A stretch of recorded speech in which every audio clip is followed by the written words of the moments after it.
بسم اللہ الرحمن الرحیم۔ ناظرین محترم السلام علیکم۔ پروگرام سچ سویرا کے ساتھ میں ہوں اظہر علی عابدی، آپ کی صبح کو اور حسین کرنے کے لیے اور پروڈکٹیو کرنے کے لیے ہر روز ہم حاضر ہوتے ہیں اور ایسے موضوعات کا انتخاب کرتے ہیں کہ جو ہماری زندگیوں میں ہمارے کام آئیں، نہ صرف کام آئیں بلکہ ہماری زندگیوں کو سنواریں اور ہماری زندگیوں میں مزید محبت پیدا کریں، معاشرے میں محبت پیدا کریں، امن پیدا کریں، سکون پیدا کریں۔ ناظرین، آج بھی ایک بہت اہم موضوع کے ساتھ حاضر ہوئے ہیں۔ ہماری ریسرچ ٹیم ایسے موضوعات کا انتخاب کرتی ہے، جیسے میں نے عرض کیا، کہ جس سے زندگیاں گزارنے میں نہ صرف مدد ملے بلکہ ہماری زندگیوں میں مزید خوبصورتی پیدا ہو۔ ہمارے ساتھ جناب مولانا مفتی گلزار احمد نعیمی صاحب موجود ہیں، چندہ تعارف کے محتاج نہیں، ہمارے ملک کے نامور عالم دین ہیں۔ ہمارے ساتھ ایک اور نامور ہستی موجود ہیں، جناب مولانا عارف حسین واحدی صاحب، آپ بھی عالم دین ہیں، رہنما ہیں، معارف دینی کو خوبصورت انداز میں بیان کرتے ہیں جیسے کہ مفتی صاحب بھی بیان کرتے ہیں۔ ایک اور شخصیت جو ہمیشہ سچ کی پسندیدہ شخصیت رہی ہے، جناب مولانا سید جہانگیر شاہ سعیدی صاحب، بہت تشریف لاتے ہیں اور بہت ہی پیارے انداز میں گفتگو فرماتے ہیں۔ تینوں مہمانان گرامی کا میں شکریہ ادا کرتا ہوں۔ ناظرین، آج ہمارا موضوع انسان ہے۔ خداوند قدوس نے انسان کو پوری کائنات میں مرکزیت عطا کی ہے، اشرف مخلوقات اسے کہا ہے۔ اب انسان کی اشرفیت، انسان کا تقدس، انسان کی بڑائی کن چیزوں میں ہے؟ اللہ تعالیٰ نے جہاں انسان کو بہت عروج حاصل کرنے کی طاقت اور صلاحیت عطا کی ہے، وہاں اسے اختیار بھی دیا ہے، اور یہ دنیا کی گویا واحد مخلوق ٹھہرتی ہے کہ جسے اللہ تعالیٰ نے یہ اختیار دیا کہ وہ عروج بھی حاصل کر سکتا ہے اور خدا نخواستہ بدبختی بھی حاصل کر سکتا ہے، جیسا کہ قرآن میں ہے کہ جن اور انس کو پیدا ہی عبادت کے لیے کیا لیکن اختیار دیا۔ جناب مولانا مفتی صاحب، یہ موضوع تکریم آدم کا، انسان کی عزت کا، انسان کی کرامت کا، مجھے تو ایسے لگتا ہے جب میں پڑھتا ہوں کہ اسلامی تعلیمات میں مرکزی حیثیت رکھتا ہے۔ بسم اللہ الرحمن الرحیم۔ عابدی صاحب بہت شکریہ، آج بڑے دنوں کے بعد آپ کے ساتھ جو ہے جی، ہماری سعادت، سچ ٹی وی کی سعادت ہماری سعادت۔ میں سمجھتا ہوں کہ بہت ہی خوبصورت موضوع ہے اور بہت ہی اعلیٰ فکر کے ساتھ جو ہے وہ اس کو پروجیکٹ کیا گیا ہے۔ انسان بحیثیت انسان، جیسا کہ آپ نے اپنے انٹرو میں کہا ہے کہ اللہ سبحانہ و تعالیٰ نے اس کو اختیار عطا فرمایا ہے۔ قرآن مجید کی متعدد آیات جو ہے وہ اس کے فضل پر اور اس کی عظمت پر اور اس کی شان و شوکت پر جو ہے وہ دال ہیں، اور بڑی خوبصورت طریقے سے انسان کی عزت و شرف کو اللہ سبحانہ و تعالیٰ نے بیان فرمایا ہے، جیسا کہ قرآن مجید کی سورہ اسراء میں فرمایا وَلَقَدْ كَرَّمْنَا بَنِي آدم، کہ ہم نے انسان کو جو وہ عزت و تکریم عطا فرمائی ہے اور بحر و بر کی اس کو بادشاہت سے ہم نے جو ہے وہ نوازا ہے۔ اور اللہ سبحانہ و تعالیٰ نے اختیار کے معاملے میں جو ہے وہ ارشاد فرمایا سورہ دہر میں کہ اِنَّا هَدَيْنَاهُ السَّبِيلَ اِمَّا شَاكِرًا وَإِمَّا كَفُورًا، کہ ہم نے اس کو ایک راہ دکھا دی ہے اور اس راہ پر چل کر وہ ہمارا شکر گزار بندہ بن جائے اور یا پھر وہ ہمارا انکار کرنے والا بندہ بن جائے، جیسا کہ آپ نے کہا۔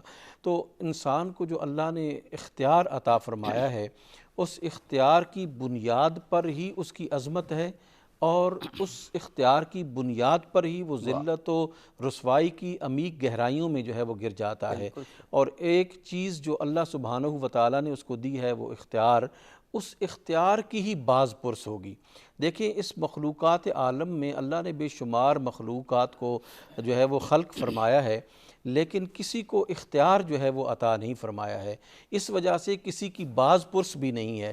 قیامت کے دن حساب و کتاب جو ہے وہ انسان کا ہوگا کہ اس کو اللہ سبحانہ و تعالیٰ نے اختیار عطا کیا ہے، اور اس اختیار کی بنیاد پر بعض اوقات جو ہے وہ اعلیٰ علیین پر وہ پہنچ جاتا ہے، الا الذین آمنوا وعملوا الصالحات فلہم اجر غیر ممنون۔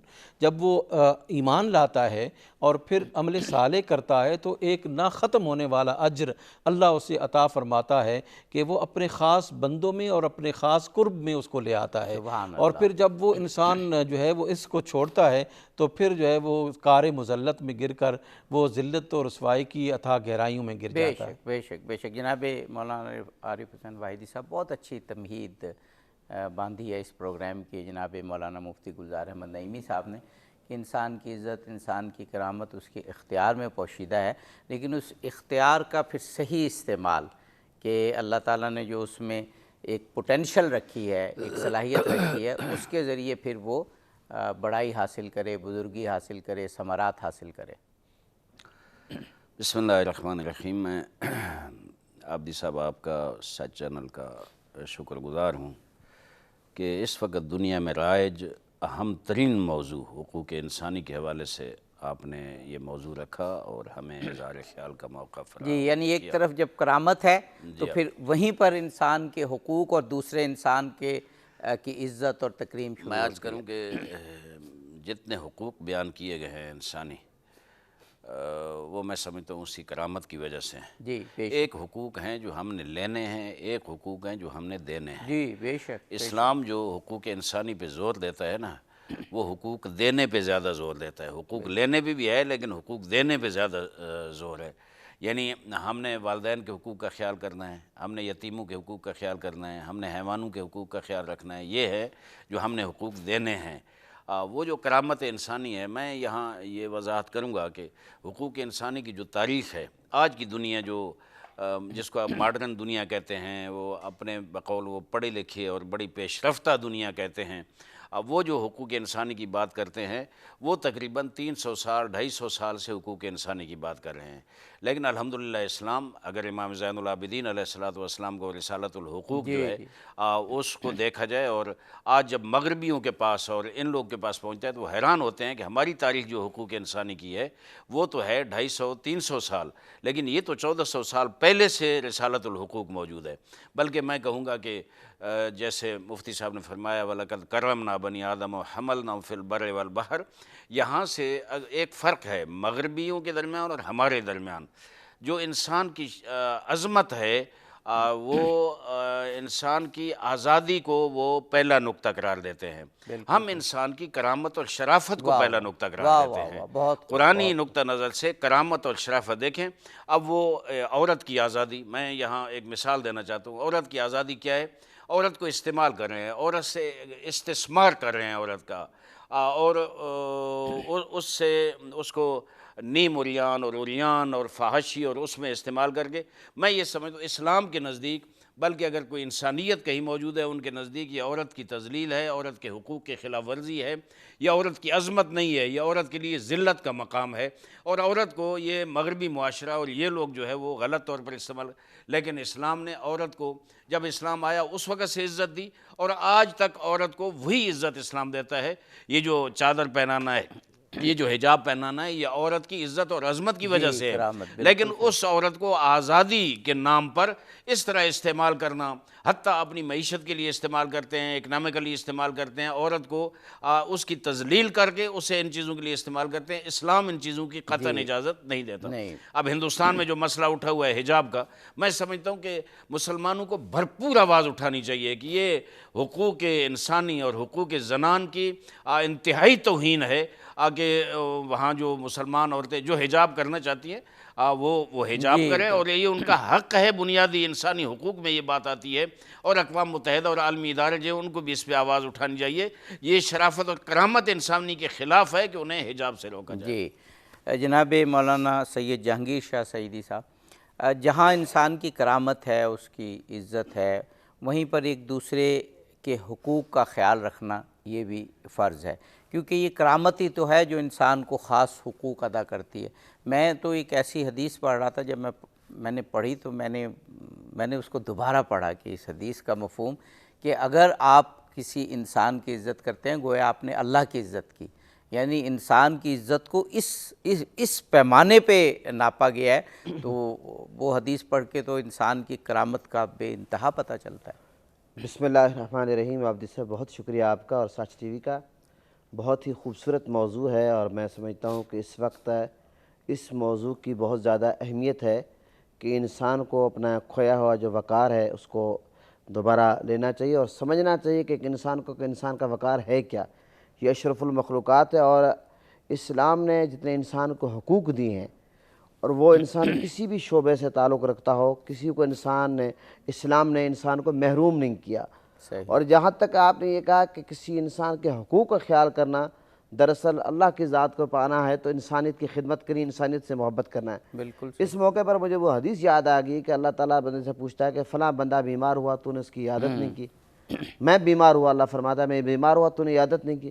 بندہ عرض کرے گا مولا تو کیسے بیمار ہوا؟ اللہ فرمایا کہ فلاں میرا بندہ بیمار ہوا, اگر تو اس کی عیادت کرتا تو مجھے وہاں پاتا. اللہ پھر فرماتا ہے کہ میں نے تجھ سے کھانا مانگا, تو نے کھانا نہیں دیا. بندہ عرض کرے گا مولا تو سب کو دینے والا ہے, تو خالق ہے, رازق ہے, دینے والا ہے. اللہ فرمایا کہ میرے فلاں بندے نے تجھ سے کھانا مانگا, اگر تو اس کو کھانا کھلاتا تو مجھے وہاں پاتا. اسی طرح پانی کے متعلق ہے. تو بتانا مقصود یہ ہے کہ اللہ تعالیٰ کی ذات کو پانے کے لیے, اللہ کی رضا کو پانے کے لیے جو بہترین طریقہ ہے وہ ہے انسانیت کی خدمت, انسانیت سے پیار. اور انسانیت سے پیار اور خدمت اس وقت تک ہم نہیں کر سکتے جب تک انسانیت کے حقوق کو ہم مد نظر نہیں رکھیں گے. اور انسانیت کے حقوق کو جب ہم مد نظر رکھیں گے تب ہمارے دل میں ایک جذبہ پیدا ہوگا اور انسانیت کی اہمیت ہمارے دل میں بڑھے گی. پھر ہم اس کے حقوق کا خیال رکھیں گے, پھر ہم اس کا احترام کریں گے, پھر ہم اس کی عزت دیں گے, وقار دیں گے. دیکھیں آقا علیہ السلام تو انسانیت سے میرے آقا پیار کرتے تھے, اس لیے آقا علیہ السلام دیکھیں خانہ کعبہ کا طواف کر رہے ہیں تو آقا علیہ السلام خانہ کعبہ سے مخاطب ہو کر کہتے ہیں کہ کعبہ تیری بڑی شان ہے, بڑی عظمت ہے, لیکن ایک مومن کی شان تو اس سے بڑھ کر. تو یہ آقا علیہ السلام نے انسانیت کی جو اہمیت ہے یہ جو بیان کی, ایک مومن کی شان بیان کی, عظمت بیان کی ہے, تو اس سے پتہ چلا کہ ہم سب کو اس وقت سمجھ آئے گی انسانیت کی خدمت ہم اس وقت کریں گے جب ہم ایک انسان کی عظمت کو سمجھیں گے, اس وقت ہم انسانی حقوق کا خیال رکھیں گے. واہ واہ بیش. مفتی صاحب میں اسلامی تعلیمات میں ایک بڑی خوبصورت بات دیکھتا ہوں کہ بحیثیت مجموعی انسان کی کرامت, عزت اور حقوق کی بات ہوتی ہے, لیکن اس کے ساتھ ساتھ انسان کی مختلف جو صورت احوال ہے یا اس کے جو مختلف دور ہیں, ادوار ہیں, اس کو دیکھ کے الگ الگ بھی بیان ہوا ہے. وہ پھر آج کی دنیا کو دیکھتے ہیں تو معلوم ہوتا ہے کہ کتنی ضرورت ہے. مثلا بوڑھوں کے حقوق اور احترام, اب ویسے تو جب انسان کا بیان ہو گیا تو سب اس میں آ گئے, لیکن بوڑھوں کی علیحدہ سے بیان ہوئی, بچوں کی علیحدہ سے, جوان کی علیحدہ سے, مرد کی علیحدہ سے, خواتین کی علیحدہ سے. ابھی میں نے ایک حدیث کا مفہوم بیان کیا تھا کہ میں نے وہ پڑھی کہ انسان کی عزت کرو تو گویا اللہ کی عزت کی. بالکل اس طرح سے علیحدہ سے ایک میں نے حدیث پڑھی کہ میری امت کے بوڑھوں کی تم عزت کرو گے تو گویا تم نے میری عزت کی. یہ اللہ تعالیٰ کی جانب سے گویا ایک حدیث قدسی موجود ہے. تو اس کی وضاحت کیجیے گا کہ ہر طبقے اور پھر خاص طور پر بوڑھوں کی تو آج جو ہم ویسٹ میں ان کی تعریف بھی کرتے ہیں, ہم نے کل کے پروگرام میں وہاں جو سچائی ہوتی ہے, جھوٹ نہیں بولتے, آپس میں دھوکہ دہی نہیں کرتے, اس کی تعریف بھی کرتے ہیں, لیکن جہاں خرابی ہے وہ بھی بیان کرتے ہیں. تو جو بوڑھوں کے حوالے سے خاص طور پر بات ہوئی وہ آج کل نوجوان نسل کو سنانے کی بات ہے. عابدی صاحب اسلام کا جو نظم حیات ہے اس میں رشتوں کی بڑی اہمیت ہے. جی اچھا, اس سے قبل کہ آپ بات کو مزید پھیلائیں ہمیں ایک وقفہ لینا ہے, وقفے کے بعد یہیں سے ہم گفتگو کا آغاز کریں گے. ناظرین, انسانی حقوق پر گفتگو ہے, انسان کی عزت و کرامت پر گفتگو ہے, انسان نے ایک دوسرے کے حقوق کیسے ادا کرنے ہیں اس پر بات ہو رہی ہے. ہمارے ساتھ رہیے, جلدی واپس آتے ہیں.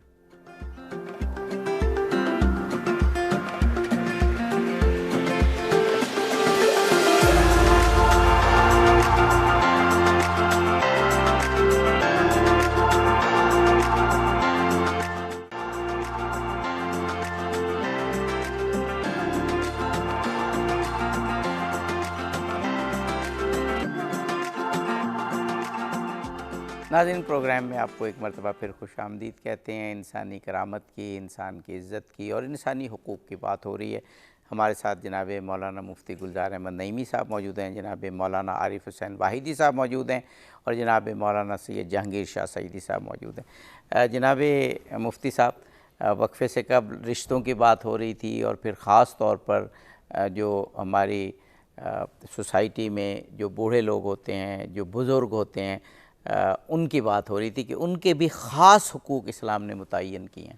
میں عرض کر رہا تھا کہ اسلام کے جو نظم معاشرت ہے اور نظم حیات ہے، اس میں رشتوں کی بڑی اہمیت ہے، تعلقات کی بڑی اہمیت ہے، اور یعنی آپ کے جو رشتے ہیں ان کو بہت زیادہ اہمیت دی ہے۔ اور رشتوں میں پھر جو آپ سینئر سٹیزنز آتے ہیں، بڑے رشتہ دار آتے ہیں، ان کو اللہ سبحانہ و تعالیٰ نے عزت و تکریم دینے کا خصوصی حکم ارشاد فرمایا ہے۔ صحیح۔ انسان کے رشتوں میں سب سے جو قریب رشتے ہیں اس کے والدین ہیں، اور جب والدین کی ہم دیکھتے ہیں قرآن مجید میں اور سنت رسول میں، تو ان کی عزت و تکریم جو ہے وہ اللہ سبحانہ و تعالیٰ کے جو ہے وہ حکم کے بعد، جو عبادت کے بعد جو پہلا حکم ہمیں ملتا ہے وہ والدین کی جو ہے نا وہ خدمت کرنے کا حکم ملتا ہے، ان کی عزت و تکریم کرنے کا حکم ملتا ہے، کہ قرآن مجید نے کہا کہ اگر ان میں سے دونوں بوڑھے ہو جائیں یا ایک بوڑھا ہو جائے تو انہیں تم اف تک نہ کہو، ولا تقل لہما افن،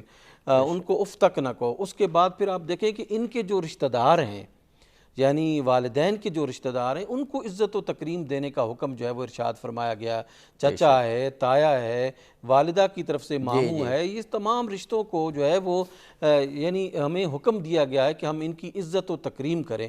اس کے بعد سوسائٹی کے جو یعنی وہ سینئر سٹیزنز آتے ہیں، ان کو بھی اللہ سبحانہ، دیکھیں اللہ رب العزت نے ایک حدیث میں پڑھ رہا تھا عبدی صاحب کہ اس حدیث میں اللہ سبحانہ و تعالیٰ جب کوئی بوڑھا جو ہے وہ 80 سال کی ایج کو کراس کرتا ہے تو فرشتوں کو حکم دیتا ہے کہ اب جو ہے وہ اس کا میرے پاس آنے کا وقت قریب آ گیا ہے، اس وجہ سے تم اب اس کے گناہ نہ لکھو، صرف اس کی نیکیاں جو ہے وہ لکھتے رہو۔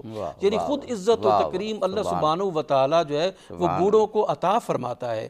اللہ سبحانہ و تعالیٰ نے پھر ہمیں حکم ارشاد فرمایا ہے کہ ہم جو ہے وہ اپنی سوسائٹی کے اوپر، صرف سوسائٹی کے نہیں، صرف مسلمانوں کے نہیں، بلکہ جو ہے وہ جہاں ہم جائیں ہمیں کوئی بوڑھا جو ہے وہ شخص نظر آئے، چاہے وہ مسلمان ہے چاہے وہ غیر مسلم ہے، اس کی عزت و تکریم کرنا اور اس کو جو اس کے ساتھ جو ہے شائستگی سے پیش آنا، یہ قرآن و سنت کا ہمیں حکم ہے۔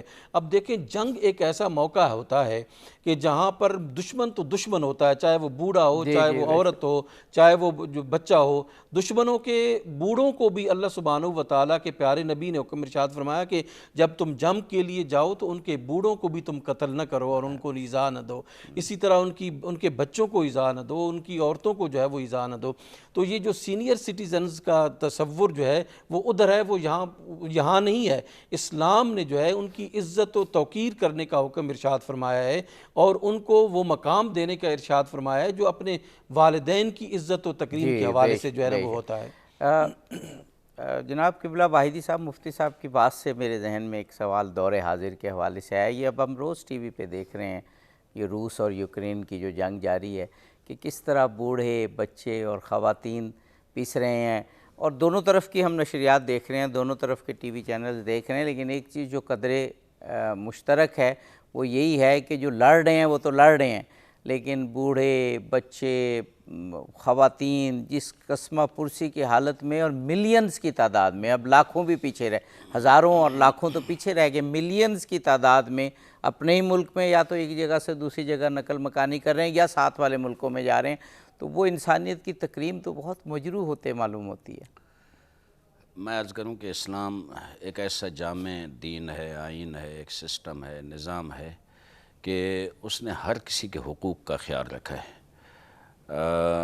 دیکھیں آپ نے جنگ کی بات کی، یوکرین جنگ کی، اسلام میں جنگ کے حوالے سے بالکل واضح احکام اور حکم موجود ہے۔ پیغمبر اسلام صلی اللہ علیہ وسلم جو لشکر جاتے تھے جنگ کے لیے کہ درخت نہیں کاٹنے، ان کے فصلوں کو نقصان نہیں دینا، جو جنگ نہیں کر رہے انہیں کچھ بھی نہیں کہنا، بوڑھے جو لوگ گھروں میں موجود ہیں ان گھس کر ان کو کوئی تکلیف نہیں دینا۔ جی بالکل۔ تو میں سمجھتا ہوں کہ یہ اسلام نے تصور لیا، آج پوری دنیا میں اس حوالے سے بوڑھوں کا احترام موجود ہے، لیکن ہمارے اندر ہم مسلمان معاشرے جو ہیں، میں یہ سمجھتا ہوں کہ والدین کے حوالے سے دیکھیں، بزرگان کے حوالے سے دیکھیں، جو ہمارے معاشرے، مشرقی معاشرہ کہہ لیں یا مسلمان معاشرہ کہہ لیں، ان میں جو بزرگان کی عزت ہے، بوڑھے لوگ کی عزت ہے، وہ اصل وہی تعلیمات ہیں جو محمد صلی اللہ علیہ وآلہ وسلم، ائمہ اہل بیت، صحابہ کرام نے، اولیاء اللہ نے ہمیں دی ہیں۔ دیکھیں میں ایک چھوٹا سا واقعہ آپ کو بتاتا ہوں۔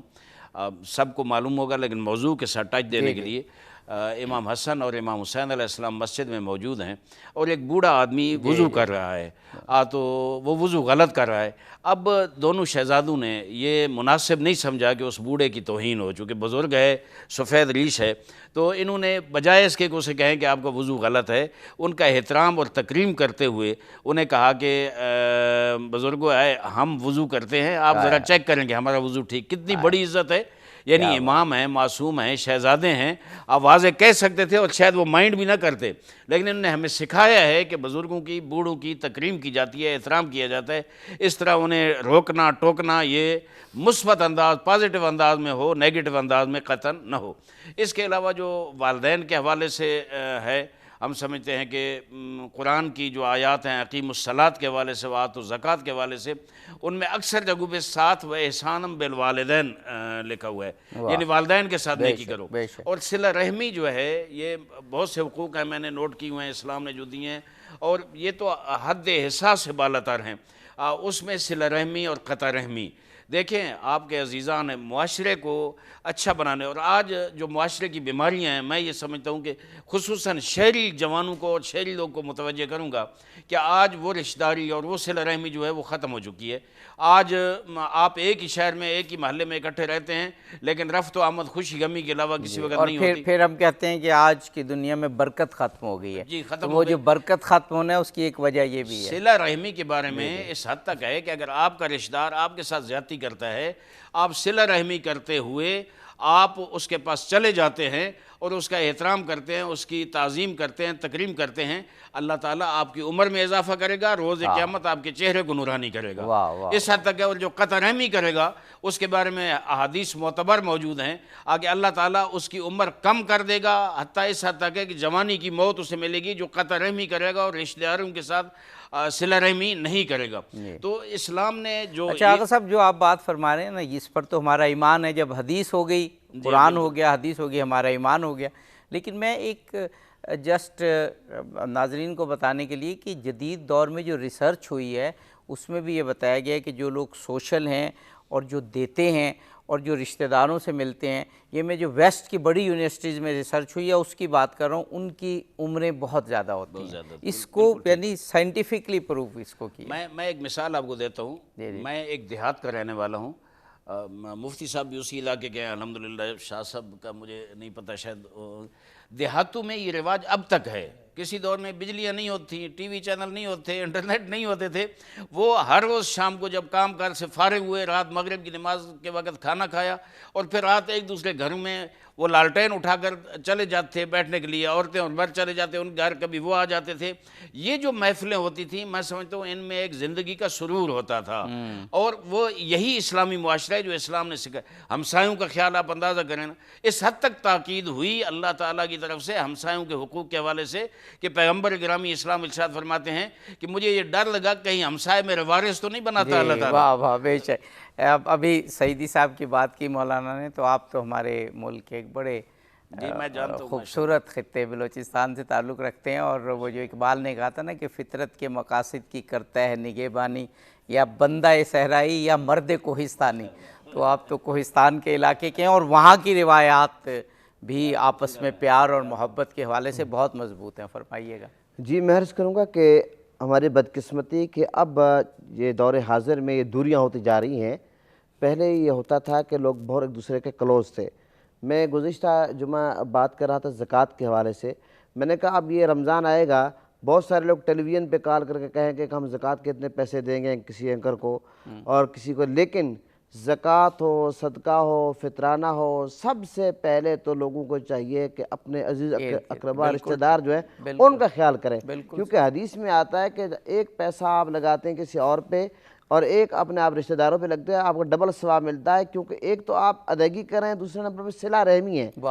تو پہلے سب سے پہلے حق جو رشتہ داروں کا بنتا ہے، عزیز و اقارب کا بنتا ہے، پھر سیکٹر کے لوگوں کو بنتا ہے، آپ کے جو ہمسائے ان کا حق بنتا ہے، پھر آپ اپنے دوستی۔ اب لوگوں نے دوستیاں بہر بہت رکھ لی ہیں، لیکن ایک ہمسائے کو آپ یہ بڑے سیکٹروں میں آپ جائیں، ایک گھر میں شادی ہو رہی ہے، ایک گھر میں فوتگی ہو گئی ہے، ماتم ہوا، لوگوں کو پتہ ہی نہیں ہے۔ تو یہ اس قدر ایک دوسرے سے دوریاں ہیں۔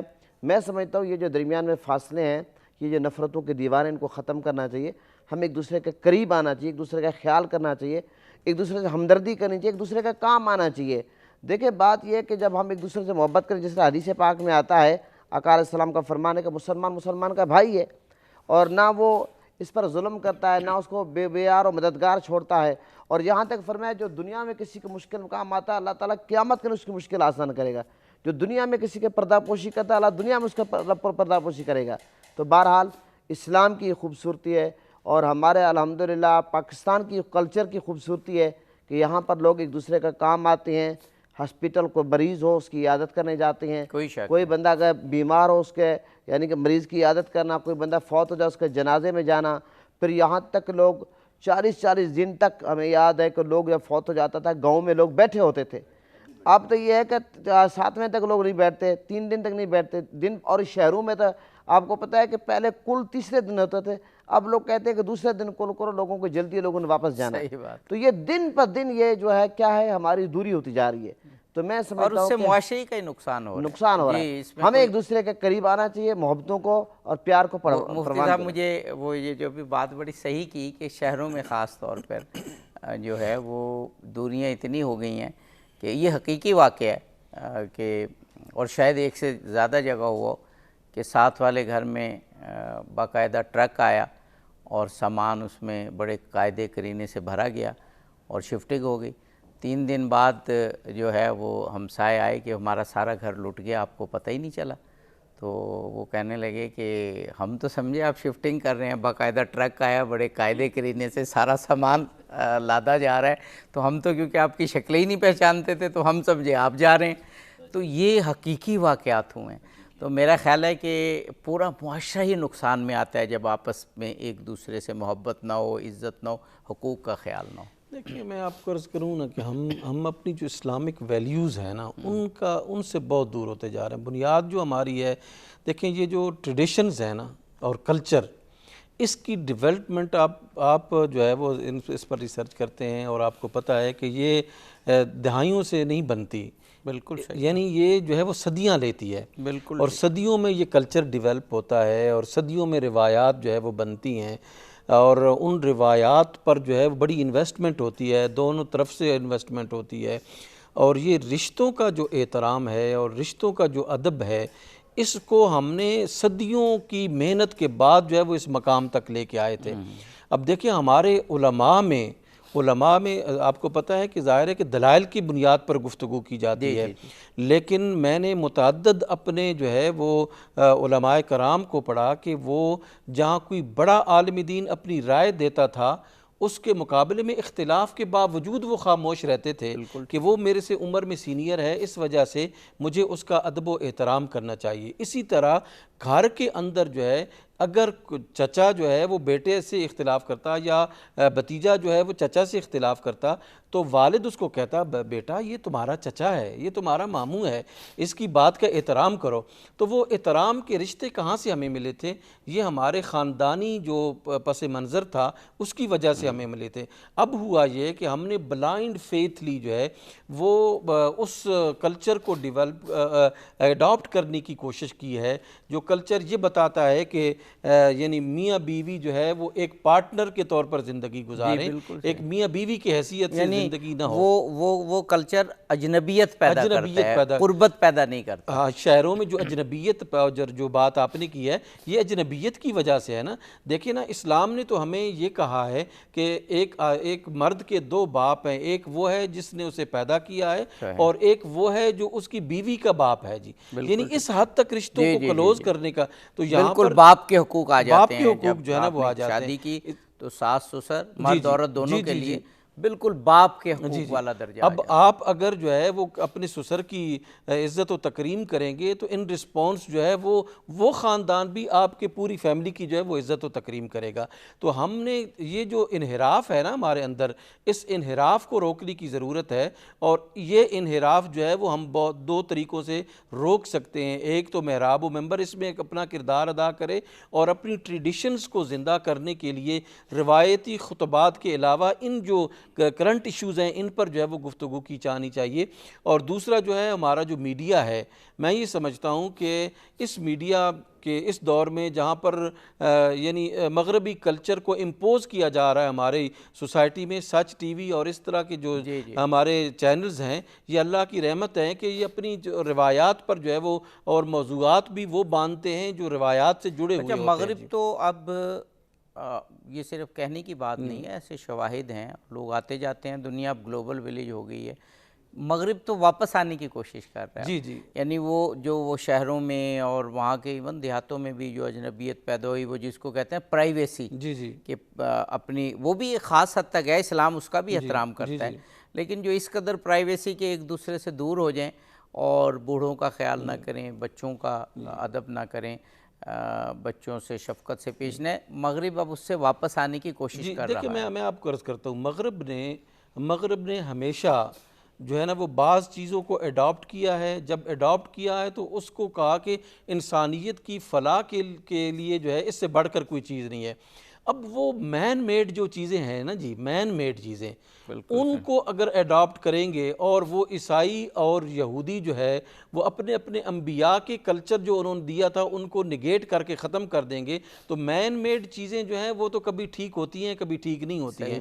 تو جب وہ ان پر عمل کرتے ہیں تو ان کو جب ان میں کمزوریاں نظر آتی ہیں تو وہ کہتے ہیں نہیں پہلے والی ٹھیک تھی، اب جو ہے ہمیں کیا ہے، اللہ سبحانہ و تعالیٰ نے ہمیں دین عطا فرمایا اور آج بھی ہمارے پاس ہمیں اج حاصل یہ ہے کہ آج بھی دین جو ہے وہ اصل شکل میں ہمارے پاس موجود ہے، اور اللہ کا یہ فضل و کرم ہے کہ قرآن و سنت جو ہے وہ ہر جگہ پر موجود ہے۔ تمام مکاتب فکر کے ہاں جو ہے قرآن ایک متفقہ کتاب ہے ہماری، اور وہ بالکل زندہ کتاب ہے، اس کی اصول آج بھی جو ہے وہ زندہ ہیں، وہ ہمیں آداب زندگی عطا فرماتا ہے، اور بوڑھوں کے اور سینئر سٹیزنز کے رشتہ داروں کے جو ہے وہ ہمیں یعنی آداب، ان کی عزت و تکریم اور رسپیکٹ سکھاتا ہے، ان کے حقوق سکھاتا ہے کہ وہ ان کا آپ پر کیا حق ہے اور آپ کا کیا فرض بنتا ہے کہ آپ ان کے ساتھ جو ہے وہ کیا کام کریں۔ بے شک جناب مولانا عارف حسین واحدی صاحب، وقفے سے قبل شاید ہمارے پاس بہت کم ٹائم ہو لیکن ہم پھر انشاءاللہ گفتگو جاری رکھیں گے۔ ابھی میں دیکھ رہا تھا کہ ویسٹ میں یہ 20ویں صدی، پچھلی صدی کے کہیں وسط میں جا کے یا شاید اس کے بھی بعد چائلڈ سائیکالوجی اور جو بچوں کی سائیکالوجی ہوتی ہے، نفسیات ہوتی ہے، اس میں ترقی ہوئی، اس سے پہلے کوئی یہ اتنا ترقی یافتہ علم نہیں تھا۔ لیکن احادیث جب ہم پڑھتے ہیں اور اسلامی تعلیمات دیکھتے ہیں تو بچوں کی شخصیت کے حوالے سے رسول پاک نے جو کچھ فرمایا، آدمی حیران ہو جاتا ہے کہ بچوں کا ادب کرو، ان کی شخصیت کی تعمیر کے لیے ضروری ہے کہ ان کے ساتھ تعظیم کے ساتھ پیش آؤ، ان کی شخصیت کی حفاظت کرو۔ ماں باپ کو یہ حکم دیا گیا کہ بچوں کے ساتھ جب آپ بیہیو کرو تو ان کی شخصیت کو دیکھ کر بیہیو کرو۔ میں بچوں کی بات کرتا ہوں، پھر بچے جہاں سے ان کی زندگی شروع ہوتی ہے ان پہ بات کروں گا۔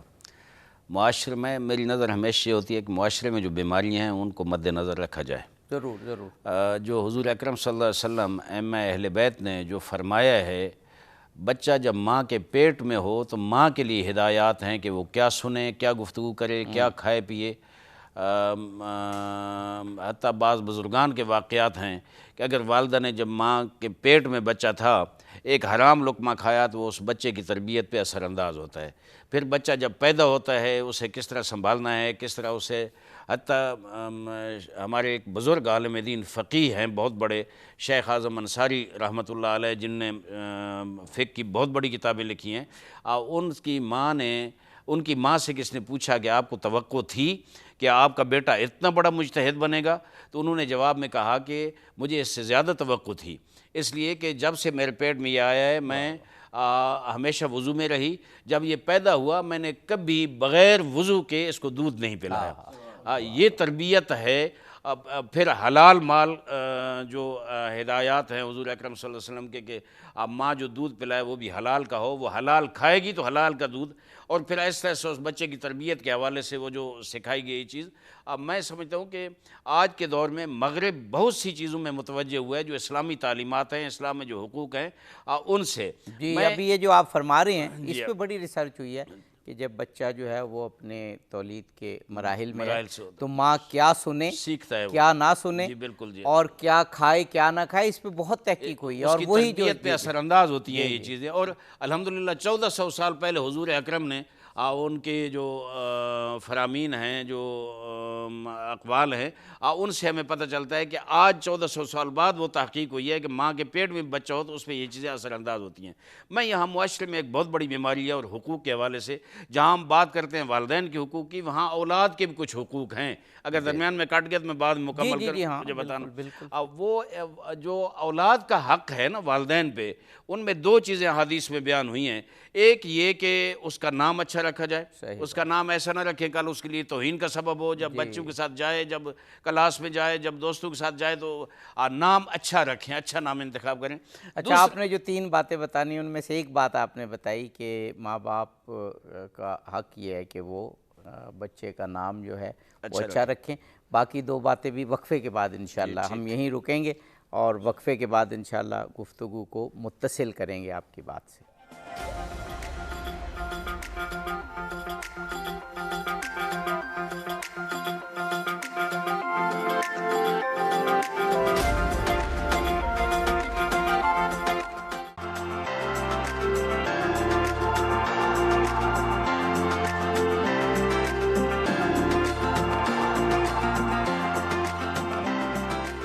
ناظرین، پروگرام میں ایک مرتبہ پھر آپ کو خوش آمدید کہتے ہیں۔ انسانی حقوق پر بات ہو رہی ہے، انسانوں کی ایک دوسرے کی عزت کرنے کی بات ہو رہی ہے۔ خداوند قدوس نے، اسلامی تعلیمات نے انسان کو کیا حقوق عطا کیے ہیں، کیا اس کی عزت ہے، کیا تکریم ہے۔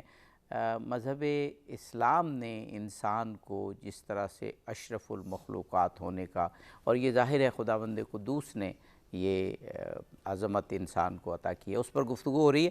اور ہمارے ساتھ جناب مولانا مفتی گلزار احمد نعیمی صاحب موجود ہیں، جناب مولانا عارف حسین واحدی صاحب موجود ہیں، جناب مولانا سید جہانگیر شاہ صاحب سعیدی موجود ہیں۔ تینوں مہمانان گرامی خوبصورت گفتگو فرما رہے ہیں اور ہمارے دل میں اترنے والی باتیں کر رہے ہیں۔ جناب مولانا عارف حسین واحدی صاحب، وقفے سے قبل میں نے بچوں کے حقوق کی بات کی تھی، اور میں نے یہ عرض کیا تھا کہ ابھی ویسٹ میں تو یہ چائلڈ سائیکالوجی اور اس طرح کی باتیں پچھلی صدی کے وسط میں شروع ہوئیں، لیکن اسلام نے ایک چھوٹے بچوں کے جو حقوق بیان کیے اس دور میں، وہ کمال ہے۔ آپ اس میں کچھ حقوق کی بات فرما رہے تھے۔ جی، میں عرض کر رہا تھا کہ جنین جس وقت ماں کے پیٹ میں ہوتا ہے، اسلام اس وقت سے اس کی تربیت کو مد نظر رکھتا ہے، اس کی نفسیات، اس پہ جو غذائیں اثر انداز ہوتی ہیں، جو عادات، جو گفتگو ماں کی ان پہ اثر انداز ہوتی ہے۔ یہ بہت سارے واقعات ہیں، ائمہ طاہرین کے بھی ہیں، انبیاء کے بھی ہیں، اور بعد میں انسانوں کے بھی ہیں۔ آج تو مغربی دنیا بھی مان گئی ہے کہ وہ جو ماں کے پیٹ میں بچہ ہوتا ہے اس پہ بعض غذائیں بھی اثر انداز ہوتی ہیں، اور گفتگو اور اخلاقیات بھی، نیکی بھی اثر انداز ہوتی ہے۔ میں عرض کر رہا تھا کہ 3 حقوق اسلام نے بتائے ہیں۔ پہلا یہ ہے کہ بچے کا نام اچھا رکھا جائے، وہ بتا چکا۔ دوسرا یہ ہے، میں خصوصاً فوکس کر رہا ہوں، معاشرے میں متوجہ ہوں والدین اور فیملی کی جو بزرگ افراد ہیں بچوں کی تربیت کے حوالے سے۔ دوسری چیز ہے ان کی تربیت میں جو نفسیاتی طریقے ہوتے ہیں وہ استعمال کرنے چاہیے۔ اگر بچے کو کوئی دور تھا بچوں کو ڈانٹتے بھی تھے، مارتے بھی تھے، سکولوں میں مارتے تھے، بچوں کو کان پکڑوا کر مارتے تھے، میں سمجھتا ہوں وہ دور آج نہیں رہا۔ آج سوشل میڈیا کا دور ہے، آج انٹرنیٹ کا دور ہے، آج دنیا گلوبل ہے جناب، ہر چیز دنیا میں جا رہی ہے۔ آج بچے کی نفسیات کے مطابق اس کی تربیت کی جائے، بچے کو عزت دی جائے۔ بلکہ اسلام میں ہے، حدیث معتبرہ میں ہے کہ جس وقت بچہ چھوٹا ہو تو کس طرح اس کے ساتھ رویہ، پھر 7 سال کو ہو تو اسے تھوڑی سختی کر کے نماز پڑھانی چاہیے، پھر جب اتنے سال کا ہو جائے تو پھر والد باقاعدہ اسے اپنا مشیر رکھے، اپنے ساتھ رکھے تاکہ وہ امور زندگی کو سمجھے۔ یہ تربیت کے مراحل ہیں جو اسلام نے بتائے ہیں، اس انداز میں تربیت ہو تاکہ بچے کی شخصیت بنے۔ اگر ہم بچے کی توہین کریں گے، اور پھر خصوصاً بچے پہ نفسیاتی حوالے سے جو چیز اثر انداز ہوتی ہے وہ ہوتا ہے جب دوسرے مہمان بیٹھے ہوں، دوسرے رشتہ دار بیٹھے ہوں اور ان کے سامنے بچے کو ڈانٹیں تو بچے کی تربیت پہ منفی اثرات، ان چیزوں پہ والدین توجہ کریں۔ اور میں جو اہم چیز عرض کرنا چاہتا ہوں جو اسلام نے کہا ہے کہ والدین کا حق ہے، وہ یہ کہ بچے کی شادی جلدی کریں۔ یہ جو آج کل رواج ہو گیا ہے، آج معاشرے میں جو رواج، میں سمجھتا ہوں کہ اس سے جو گناہ پھیل رہا ہے، اس سے جو برائی پھیل رہی ہے، اس میں والدین ڈائریکٹ ذمہ دار ہیں۔ اور روز قیامت احادیث میں ہے کہ جب بچہ اس طرح گناہگار ہوگا اور جائے گا اور شادی والدین پر وقت نہیں کریں گے، اللہ کے ہاں جسے میدان معاشر میں موجود ہوگا، تو اس وقت یہ بچے کو جب گناہ کی سزا دی جائے گی تو یہ والدین کے گریبان سے پکڑے گا اور کہے گا کہ تم نے میری تربیت صحیح نہیں کی، تم نے مجھے یہاں پہنچایا۔ میں والدین والدین کو متوجہ کرتا ہوں کہ آج جو یہ رواج ہے 30 سال بعد شادی کرو، 35 سال بعد شادی کرو، 32 سال بعد شادی کرو، کہ جناب ابھی تک جناب وہ کوئی اس کا روزگار بی ہو اے جائے، نہیں کیا، ایم اے نہیں کیا، اب جی پی ایچ ڈی روزگار تک اس کا بات ہو پہنچ جائے، گئی کوئی ہے۔ پیسے کمانے، یار نہیں، یہ مسئلہ اسلام میں نہیں ہے۔ قرآن، اگر ہم قرآن کو مانتے ہیں، قرآن اگر میرے لیے آئین زندگی ہے، اور قرآن مجید میں واضح طور پر آیت ہے وَأَنكِحُوا الْأَيَّامَ مِنكُمْ وَالصَّالِحِينَ مِنْ عِبَادِكُمْ وَإِمَائِكُمْ إِنْ يَكُونُوا فُقَرَاءَ يُغْنِهِمُ اللَّهُ مِنْ فَضْلِهِ۔ حکم ہے کہ جلدی جب بلوغ ہو تو اس کے بعد شادی کریں، اگر وہ فقراء ہیں، اگر غریب ہیں، اللہ اپنے فضل سے اسے امیر کرے گا اور غنی کرے گا۔ یہ جو تصور ہے کہ وہ کاروبار کرے گا، اپنے پیسے والا ہوگا، نہیں، یہ غلط ہے۔ اسلام میں یہ تصور نہیں ہے۔ ٹھیک ہے، اس کو اچھے کاروبار پہ لگائیں، اچھی تعلیم دیں، لیکن اس کا گھر جلدی آباد کریں۔ بچی کی عمر بھی زیادہ نہیں جانی چاہیے اور بچے کی بھی زیادہ نہیں، زیادہ زیادہ چلو 18 سال تک ان کی شادی ہونی چاہیے۔ یہ میں کہتا ہوں اسلام کا اصل جو تربیت کے حوالے سے جو سسٹم ہے، اس کو اگر ہم معاشرے میں فالو کریں گے۔ بہت سی برائیاں اس وجہ سے ہوتی ہیں کہ ہم بچوں کی شادی بر وقت نہیں کرتے، زیادتیاں ہوتی ہیں، ظلم ہوتے ہیں، یہ مسائل ہوتے ہیں۔ ہمیں بچوں کے حوالے سے یہ 3 سٹیپس جو ہیں وہ اٹھانے چاہیے، اگر ہم چاہتے ہیں کہ ہمارا معاشرہ صالح ہو، ہمارا معاشرہ پاک و پاکیزہ ہو، گندگیوں، برائیوں اور گناہوں سے پاک ہو، تو اولاد کے یہ حقوق ہمیں ادا کرنے پڑیں گے۔ جی بے شک۔ جناب مولانا جہانگیر شاہ سعیدی صاحب، جس طرح مختلف طبقات بنا کے اور اسلام نے ان کے حقوق معین کیے ہیں، یہ باقی دنیا میں یہ بات بہت بعد میں آئی، اب اس میں بات ہوئی، لیکن ابھی میں چاہ رہا ہوں کہ اس پہ اور ضرورت ہے اس وقت کی، کہ ہمسایوں کے جو حقوق بیان کیے رسول اللہ نے، تو یہاں تک کہا کہ لگتا تھا کہ وراثت میں بھی حصہ مل جائے، اور جو روایات میں بیان ہوئے کہ کس طرح ہمسایوں کا خیال رکھو، کس طرح اس کے حقوق کا خیال رکھو، فرمائیے۔ میں عرض کروں گا کہ ہمسایہ آپ کا وہ ساتھی ہے کہ جب بھی اللہ معاف فرمائے آپ پر کوئی مشکل آتی ہے، آپ کے عزیز رشتہ دار بعد میں پہنچتے ہیں، سب سے پہلے ہمسایہ پہنچتا ہے۔ صحیح۔ لیکن بدقسمتی کی بات یہ ہے کہ آج اگر چوری ہو جائے تو ایف آئی آر میں ہمسایہ کا نام دیا جاتا ہے، اور پولیس والے سب سے پہلے بندے کو مجبور کہتے ہیں کہ آپ اپنے ہمسایہ کا، جس پر آپ کو شک ہے، تلاشی ہمسایہ کی لی جاتی۔ تو ہمسایہ کے ساتھ تعلق اچھا رکھنا چاہیے، جس طرح آقا علیہ السلام نے فرمایا کہ اس قدر مجھے ہمسایہ کے حقوق کے بارے میں تاکید کی گئی، مجھے لگا کہ وراثت میں ان کا حق نہ آ جائے۔ اور ایک حدیث میں آتا ہے کہ جو اللہ اور اس کے رسول پر ایمان رکھتا ہے، آخرت پر ایمان رکھتا ہے، وہ اپنے ہمسایہ کو نہ ستائے، ہمسایہ کا حقوق کا خیال رکھے۔ ایک خاتون کے بارے میں آتا ہے کہ حدیث پاک میں آتا ہے کہ آقا علیہ السلام کی خدمت میں عرض کہ یا رسول اللہ، خاتون ہے، وہ نفلی عبادت کم کرتی ہے، بس فرائض پہ اتفاق کرتی ہے، لیکن وہ زبان دراز نہیں ہے، ہمسایہ کو تکلیف نہیں دیتی، میرے آقا نے فرمایا وہ جنتی ہے۔ اسی طرح ایک سوال کا یا رسول اللہ، ایک خاتون ہے، وہ نفلی عبادت زیادہ کرتی ہے، عبادت زیادہ کرتی ہے، لیکن اس سے اخلاق سے متاثر بڑا ہے، مشہور یہ یعنی حدیث، کہ بڑا وہ مشہور واقعہ۔ اپنے ہمسایہ کو تک حضور نے فرمایا وہ جہنمی ہے۔ ہاں۔ تو پتہ چلا کہ ہمسایہ کے حقوق کا ہم سب کو زیادہ خیال رکھنا چاہیے۔ یہاں تک کتابوں میں ملتا ہے، آپ اگر سالن پکاتے تو شوربہ زیادہ ڈالیں، اپنے ہمسایہ کو دیں۔ آپ اگر فروٹ لاتے ہیں، آپ اگر ہمسایہ کو نہیں ڈالتے تو آپ چھپا کر لائیں تاکہ اس کا بچہ دیکھ نہ لے۔ آج ہوتا یہ ہے، عیدین کا موقع ہو، جب کوئی بھی خوشی کا موقع ہو، مثال ایک بندہ امیر ہے، اس کے ساتھ ہمسایہ غریب ہے، وہ اپنے بچوں کو اعلیٰ سے اعلیٰ کھلونے لے کر دیتا ہے، ہمسایہ کے بچے دیکھتے رہتے ہیں۔ اسی طرح عید کا موقع آتا ہے، لوگ جانور لے کر آتے ہیں، پورے سیکٹر میں گھماتے رہتے ہیں، اب جو بیچارے غریب جانور خرید نہیں سکتے، ان کے بچے روتے رہتے ہیں۔ اس لیے میں سمجھتا ہوں کہ ہمیں اس چیز کا خاص طور پر خیال رکھنا چاہیے، ان بچوں کے بھی جذبات ہیں جو ہمسایہ غریب ہے آپ کا، تو اس لیے اس حوالے سے خاص طور پر اس چیز کا خیال رکھنا چاہیے کہ ہمسایہ کو دل آزاری نہ ہو، یہاں تک کہ اپنی بلڈنگ، اسلام تو یہ کہتے ہیں اتنی اوپر نہ ہو کہ بھی ہوا کی جو کراسنگ ہے وہ ہمسایہ کے رک جائے۔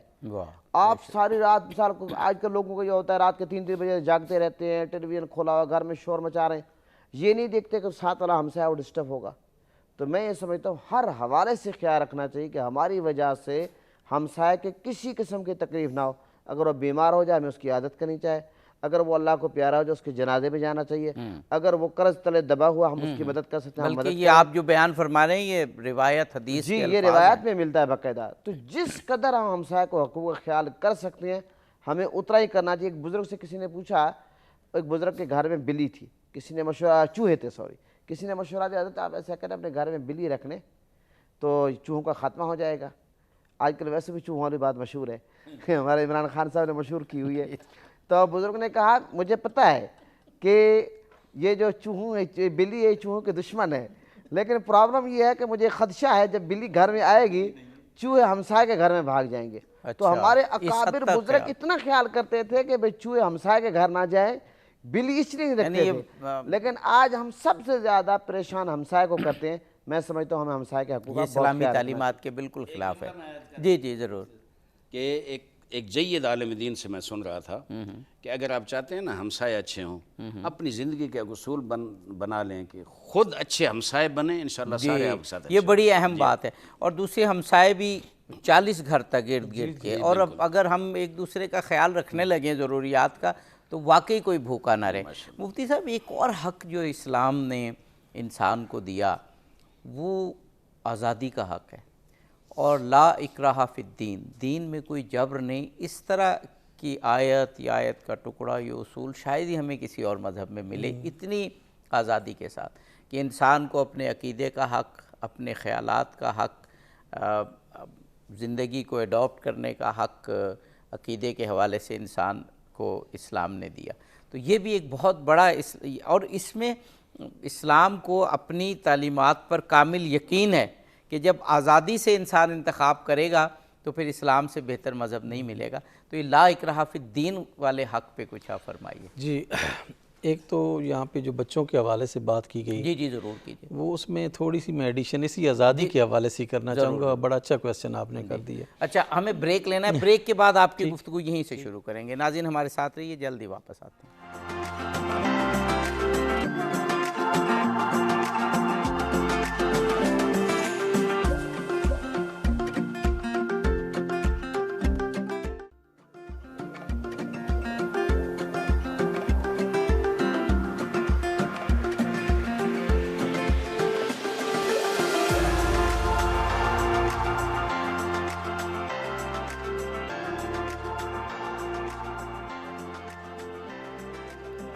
ناظرین پروگرام میں ایک مرتبہ پھر حاضر خدمت ہیں۔ انسانی حقوق پر، انسان کی تکریم پر، انسان کی عزت پر بات ہو رہی ہے۔ جناب مولانا مفتی گلزار احمد نعیمی صاحب سے بات ہو رہی تھی۔ مفتی صاحب، میں نے ایک بہت اہم حق کی بات کی تھی کہ انسان کو آزادی کا جو حق دیا ہے اللہ تعالیٰ نے، لا اکراہ فی الدین کہہ کر، اور مذہب اسلام نے، اس کی مثال شاید ہی اس طرح کہیں اور ملے۔ اس کے جواب سے پہلے آپ بچوں کے حوالے سے کوئی بات ہے؟ ہاں، میں وہ عرض کرنا چاہتا تھا کہ جب ہم رائے کی آزادی کی بات کرتے ہیں تو اس میں ہمارا جو مشرقی معاشرہ ہے اور پھر اسلام کا جو تصور ہے اس میں ادب و احترام چونکہ بہت ڈومیننٹ ہے، اس وجہ سے ہم بعض اوقات جو ہے وہ اپنے بچوں کی رائے کا احترام نہیں کرتے۔ وہ جو آزادانہ رائے دینا چاہتے ہیں وہ اس رائے کو ہم جو ہے وہ سننے کے لیے نہیں تیار ہوتے۔ ان کے مستقبل کے حوالے سے بعض اوقات یہ ہوتا ہے کہ بچہ کہیں شادی کرنا چاہتا ہے یا کسی جو ہے نا وہ کام کے لیے کرنا چاہتا ہے، تو ہم ان کو یہ رائے جو ہے وہ یعنی رکھنے کی اجازت نہیں دیتے، حالانکہ یہ قرآن و سنت کے سخت خلاف ہے۔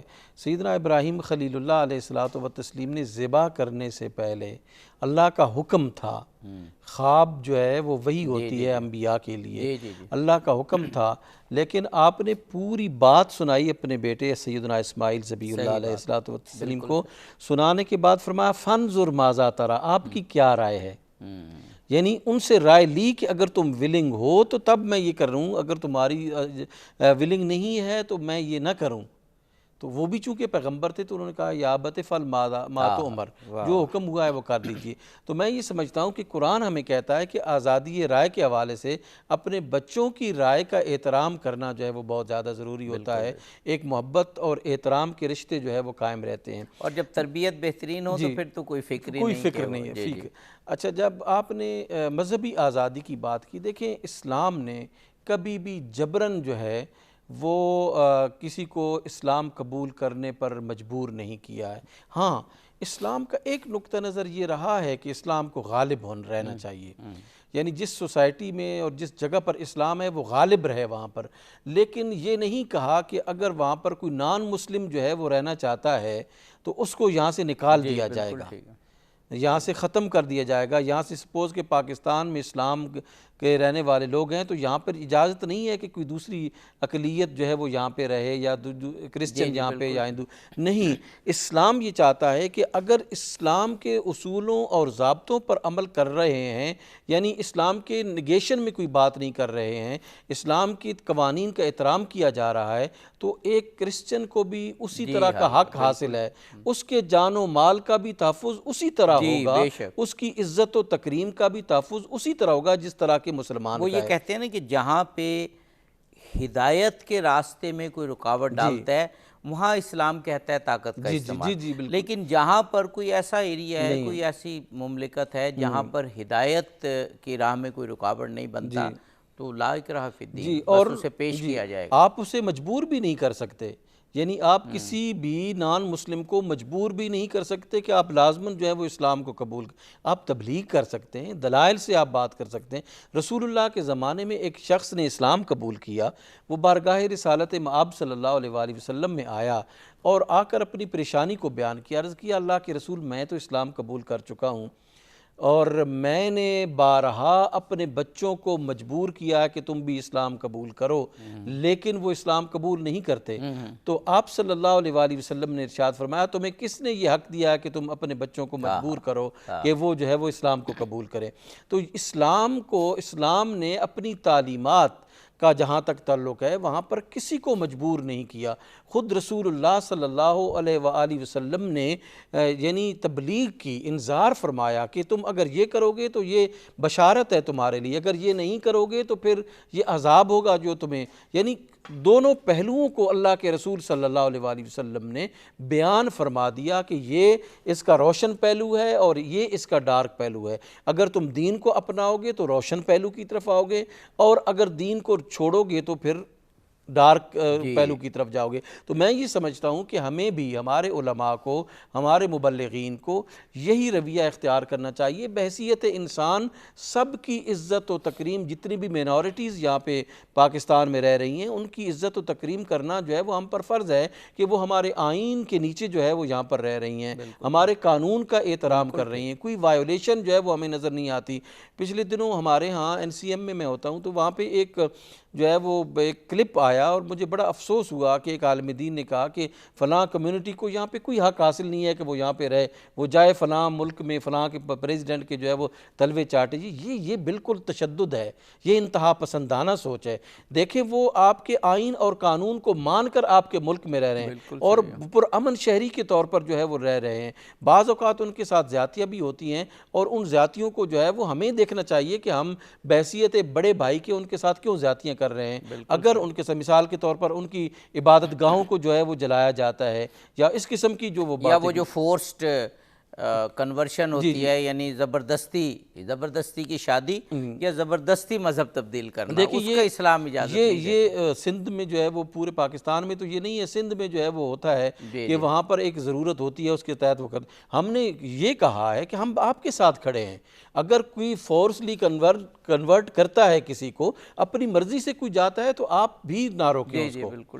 یعنی ایک جو ہے وہ کنورژن ہوتی ہے، اپنی مرضی کے ساتھ کنورژن ہوتی ہے، تو آپ بھی نہ روکیں اس کو. کوئی بچی یا بچہ دوسری طرف جانا چاہتا ہے، جہاں واضح نظر آ رہا ہوتا ہے کہ زبردستی ہی دین تبدیل کرایا جا رہا ہے، تو یہ میں چاہ رہا ہوں آپ یہ فرمائیں، اور آپ نے یقیناً یہ فرمایا کہ زبردستی دین تبدیل کروانا اسلامی تعلیمات کے صریحاً خلاف ہے اور قرآنی آیت لا اکراہ فی الدین کے صریحاً خلاف ہے. جی آپ ہمارے وزیر مذہبی امور صاحب نے بھی ان کو تمام جو اقلیتیں ہیں ان کو کہا ہے کہ جہاں جو ہے وہ حقیقتاً کوئی کنورژن ہوتی ہے اور فورسڈ کنورژن ہوتی ہے تو آپ ہمیں بتائیں، ہم ان کے خلاف ایکشن جو ہے نا لیں گے.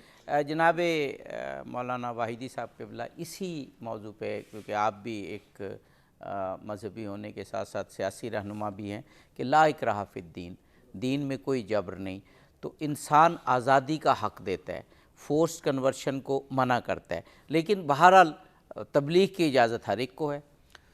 اچھا جی، ایک تو جو جبر کا عقیدہ ہے نا، اس طرف میں زیادہ نہیں جاتا، بڑی تفصیلی بحث ہے کہ مولا علی علیہ السلام سے پوچھا گیا کہ اسلام میں جبر ہے، تفویض ہے، کیا ہے؟ تو فرمایا نہیں اس طرح نہیں، بل الامر بین الامرین، جی کسی حد تک انسان مجبور ہے، کسی حد تک انسان خود مختار ہے۔ ابتدا میں مفتی صاحب نے پہلے گفتگو جو کی اس میں یہ کہا تھا، اب میں سمجھتا ہوں کہ اللہ تعالیٰ نے ایک نظام بنایا ہے، اور جو سزا و جزا کا عمل ہے وہ انسان کی نیت کے مطابق ملنا ہے، انسان کے اختیار کے مطابق ملنا ہے۔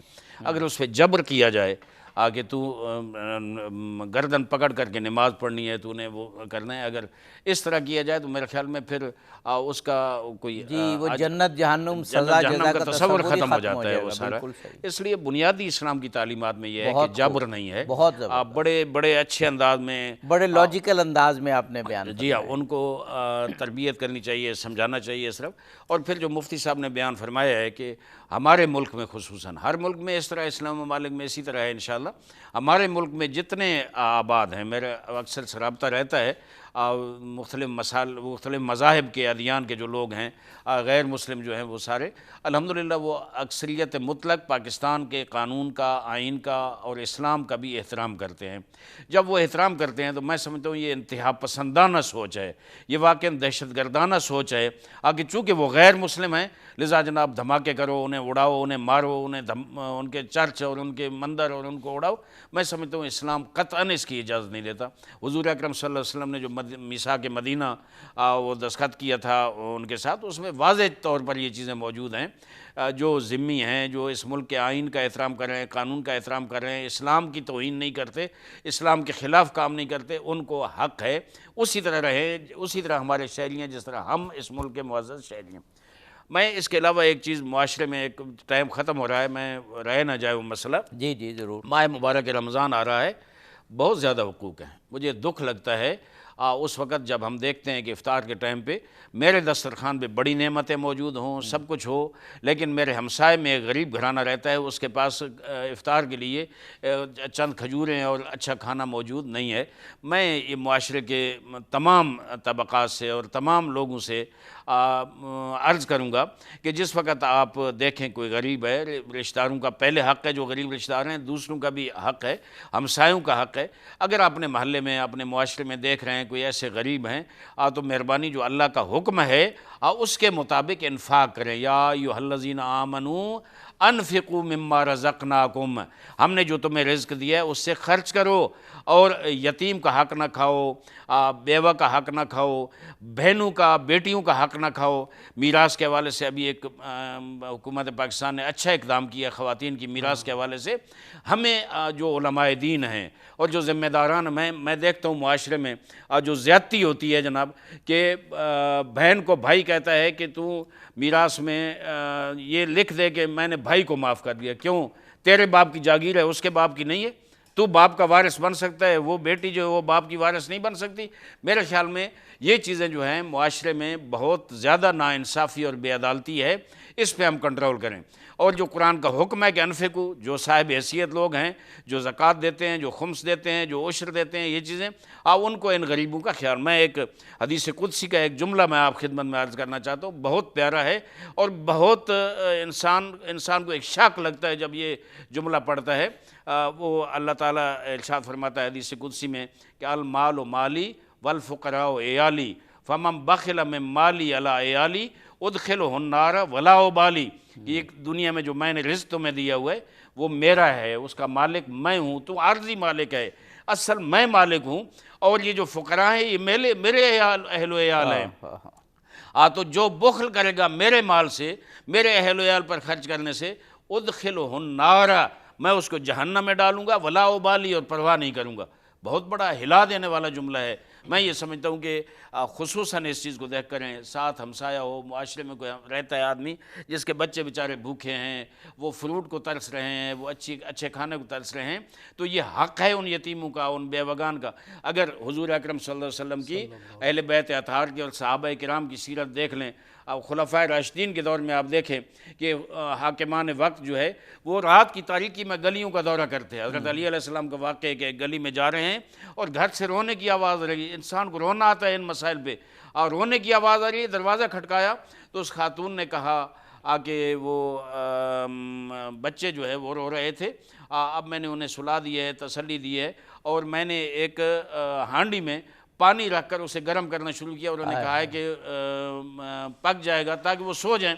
حضرت علی علیہ السلام رو پڑے، گئے واپس، جا کر کچھ غذا اٹھائی اور اٹھا کر خود آئے اس کے گھر میں۔ اس عورت کو پتہ نہیں تھا کہ یہ خلیفہ وقت ہے، جا کر اندر وہ خود پکانا شروع کیا۔ خاتون نے کہا میں پکاتی ہوں، مولا نے فرمایا نہیں میں پکاؤں گا، یتیموں کو میں کھلاؤں گا۔ تو جس وقت وہ آگ علی کے چہرے کو تپش دی نا، تو مولا یہ فرمانے لگے کہ اللہ مجھے معاف کرنا، اس جہان کی تپش مجھے منظور ہے، اگلے جہان کی آگ سے میں ڈرتا ہوں۔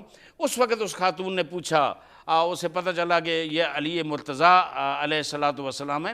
میں سمجھتا ہوں ہمیں یہ کردار ادا کرنا پڑے گا اگر ہم اہل بیت اطہار، صحابہ کرام اور حضور اکرم صلی اللہ علیہ وسلم کو مانتے ہیں۔ جی واہ، مولانا جہانگیر شاہ سعیدی صاحب، ابھی مولا علی کی بات کی، مولا علی کی ایک روایت میرے سامنے ہے، آپ نے فرمایا کہ اللہ نے اپنے بندوں کے حقوق کو اپنے حقوق پر مقدم کیا ہے، چنانچہ جو شخص حقوق العباد کو ادا کرتا ہے وہ حقوق اللہ کو بھی ادا کر سکتا ہے۔ گویا حقوق العباد ادا کرو، اللہ خود مدد کرے گا اپنے حقوق کی ادائیگی کی۔ اب جیسے بدقسمتی کی بات یہ ہے کہ آج کل ہم دیکھتے ہیں کہ بہت سارے ایسے لوگ ہیں، بڑے نمازی ہیں، وہ حاجی ہیں، وہ غازی ہیں، وہ کئی عمرے انہوں نے کیے ہوئے ہیں، لنگر چلاتے ہیں، لیکن وہ حقوق العباد کا خیال نہیں رکھتے۔ اچھا، یہ کیونکہ بہت امپورٹنٹ موضوع ہے حقوق العباد کا، اور مولا علی کی ایک حدیث، ایک روایت بھی بیان کی، ایک وقفہ ہمیں لینا ہے، وقفے کے بعد اس کو جاری رکھتے ہیں۔ ناظرین ہمارے ساتھ رہیے۔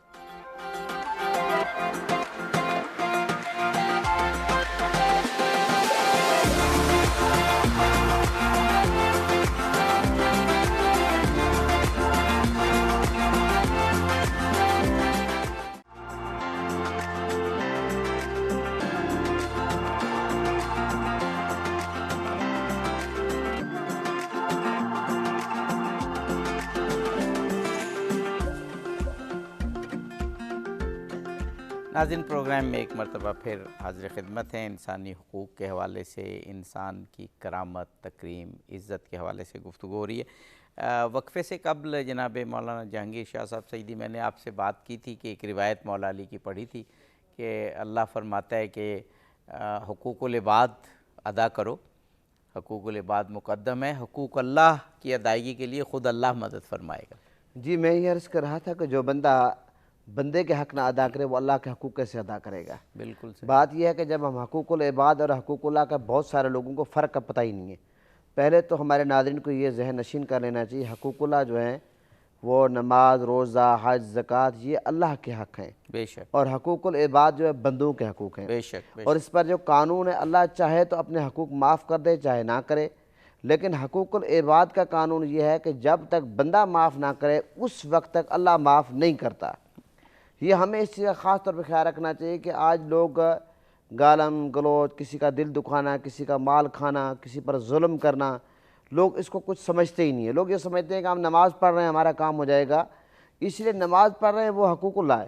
یہ چیز آپ کریں، جب تک بندہ نہیں معاف کرے گا اس وقت تک اللہ معاف نہیں کرے گا۔ اور عابدی صاحب یہاں پر ایک اور بات میں عرض کرتا ہوں، ایک یہ ہے کہ پھر ملک کی لیول پہ جو کرپشن ہوتی ہے یہ بھی حقوق العباد پہ ڈاکہ ہے۔ بالکل صحیح۔ مثال کے طور پر میں اللہ معاف کرے ایک بندے کا حق کھاتا ہوں تو صرف مجھے اس ایک بندے کو جواب دہ ہونا پڑے گا۔ اگر میں ملک کی کوئی چیز کھاتا ہوں، چوری کرتا ہوں، کرپشن کرتا ہوں، ڈکیتی کرتا ہوں، تو اس کا مطلب یہ ہے کہ 22 کروڑ کو مجھے جواب دینا پڑے گا، بالکل ٹھیک، کیونکہ یہ جو ملک ہے یہ 22 کروڑ کا ہے، اور یہ 22 کروڑ کا جو ٹیکس ہے اس کے پیسے سے ملک چلتا ہے۔ اس لیے ہمیں خاص طور پر یہ جو دفاتر میں لوگ کام کرتے ہیں، پینسل سے لے کر، کاغذ سے لے کر، پیٹرول سے لے کر، گاڑی سے لے کر، ڈیزل سے لے کر، بجلی سے لے کر، اے سی سے لے کر، کوئی غلط بندہ کی چیز استعمال کر رہا ہے حکومت کے پیسے سے، تو اس کو یہ سوچنا چاہیے 22 کروڑ کو قیامت اس کو جواب دینا پڑے گا۔ ہاں جتنی اس کو قانون اجازت دی ہے وہ اتنا فائدہ اٹھائے۔ تو حقوق العباد کے حوالے سے اتنا ہمیں خیال رکھنا چاہیے، مسلمان تو مسلمان، کوئی غیر مسلم ہی کیوں نہ ہو، ہمیں اس کا احترام کرنا چاہیے۔ ایک میں روایت پڑھ رہا تھا، حضرت اسامہ بن زید کی قیادت میں آقا علیہ السلام نے ربیع الاول 11 ہجری میں عرب اور شام کی سرحد پر آقا علیہ السلام نے ایک روانہ کیا تھا وفد، تو آقا علیہ السلام نے باقاعدہ ان کے ایک ضابطۂ عمل دیا۔ اور کیا ضابطۂ عمل دیا؟ آقا علیہ السلام نے فرمایا ٹھہرو، میں تمہیں 10 باتوں کی نصیحت کرتا ہوں، انہیں یاد رکھو۔ پہلے نمبر پہ یہ ہے کہ آپ نے خیانت نہیں کرنی۔ اب یہ خیانت کا تعلق حقوق العباد سے ہو گیا۔ دوسرے نمبر پہ یہ ہے کہ آپ نے سرکشی نہیں کرنی، دشمنوں کے ہاتھ پاؤں نہیں کاٹنے، چھوٹے بچوں اور بوڑھوں عورتوں کو قتل نہیں کرنا. اور ہاں تم ایسے لوگوں سے دو چار ہوں گے جن نے اپنی زندگی عبادت خانوں کے لیے وقف کر دی ہے, تم فرمائے ان لوگوں کو کچھ نہ کہنا, انہیں اپنے حال پہ چھوڑ دینا. تو جو اسلام یہ کہتا ہے کہ آپ دشمن کے ہاتھ پاؤں بھی نہیں کاٹ سکتے, وہ اسلام کہاں آپ کو اجازت دے گا کہ آپ ایک مسلمان پر ظلم کریں, اس کا حق کھائیں, اس کا دل دکھائیں. میں سمجھتا ہوں کہ ہمیں اللہ کی بارگاہ میں توبہ کرنی چاہیے, کسی کا دل نہیں دکھانا چاہیے. اگر ہم کسی کے ساتھ نیکی نہیں کر سکتے, بلائی نہیں کر سکتے, تو کم از کم ہمیں یہ طے کر لینا چاہیے برائی نہیں کرنی چاہیے. آج ہم اپنی زبان کے ذریعے, کیونکہ جس طرح ہمارے معاشرے میں ایک غلط تربیت ہو رہی ہے, اللہ معاف فرمائے کہ جس طرح ٹیلی ویژن کے ذریعے ہم دیکھتے ہیں کہ ہمارے سیاستدان ایک دوسرے سے دستے گریباں ہوتے ہیں پارلیمنٹ ہاؤس میں, تو یہ نوجوان نسل میں غلط اثر پڑ رہا ہے. اب لوگ گالم گلوچ کو کچھ سمجھتے ہی نہیں ہیں. تو آپ جب کسی کو گالی دیتے ہیں, کسی کی عزت اچھالتے ہیں, کسی کے ٹانگیں کھینچتے ہیں, تو آپ یہ حقوق العباد پہ ڈاکہ ڈال رہے ہیں, اس بندے کا دل دکھا رہے ہیں. جب تک اس سے معافی نہیں مانگیں گے اس وقت تک اللہ آپ کو معاف نہیں کرے گا.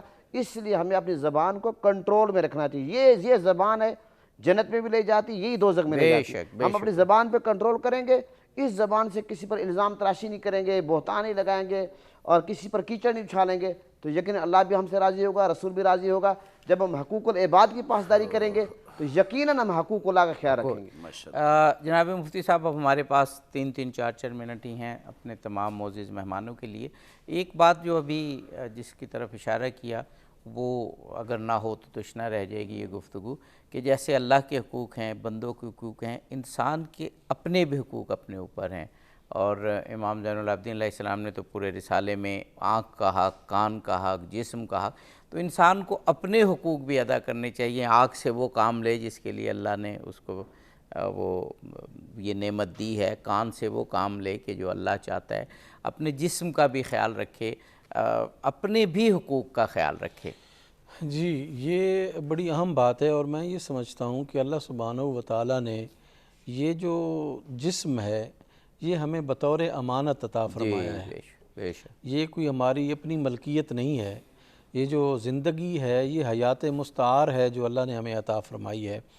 تو اس کی وجہ سے مجھے جتنے بھی میرے اعضائے جسم ہیں ان کا خیال جو ہے وہ رکھنا چاہیے. رسول اللہ صلی اللہ علیہ وآلہ وسلم سے اس حوالے سے بہت سی روایات جو ہے وہ منقول ہیں کہ آپ صلی اللہ علیہ وآلہ وسلم جو ہے وہ ان چیزوں کا خیال رکھتے تھے. آپ اپنے آرام کا بھی خیال رکھتے تھے, آپ اپنی خوراک کا بھی خیال رکھتے تھے, اور تمام چیزوں کا حق اور باتیں. اگر ساری رات جاگ رہے ہیں جی فضول سرگرمیوں میں, تو اپنے جسم کا حق ادا نہیں کر رہے. دیکھیں, جب اللہ سبحانہ و تعالیٰ نے رسول اللہ صلی اللہ علیہ وآلہ وسلم کو یہ ارشاد فرما دیا کہ آپ پوری رات جو ہے وہ قیام نہ فرمایا کریں, جی بالکل, آپ جو ہے وہ نصف رات کو قیام کریں, ٹھیک ہے جی, یا اس سے بھی کم آپ جو ہے وہ قیام فرمایا کریں. تو اس کا مطلب یہ ہوا کہ یہ اللہ سبحانہ و تعالیٰ تو اپنی عبادت سے خوش ہوتا ہے نا بندے سے, بالکل, لیکن چونکہ یہ جسم کا حق ہے کہ اس کو آرام بھی چاہیے. رات کی جو نیند ہے وہ انسان کو جو ہے وہ بالکل ایک مضبوط, توانا اور فریش کر دیتی ہے. اس وجہ سے رسول اللہ صلی اللہ علیہ وآلہ وسلم کو ارشاد فرمایا, یا ایھا المزمل قم اللیل الا قلیلا نصفہ او انقص منہ او زد علیہ ورتل القرآن ترتیلا. یعنی آپ جو ہے وہ رات کے نصف میں یا اس سے بھی کم جو ہے وہ کر دیں. اب ایک شخص کو عبادت, یعنی خاتم الانبیاء علیہ الصلاۃ والتسلیم کو اللہ نے پوری رات کی عبادت سے جو ہے وہ روک دیا ہے کہ آپ پوری رات جو ہے وہ عبادت نہ کیا کریں. چاہے کہ ہم یا ہمارے نوجوان یا ہماری نسلیں یا ہمارے افراد جو اپنے آپ کو مسلمان کہیں, وہ عبادت کے بجائے ایسی لغویات میں اپنی پوری رات جو ہے وہ گزار دیں جن کی کوئی جسٹیفیکیشن نہیں بنتی.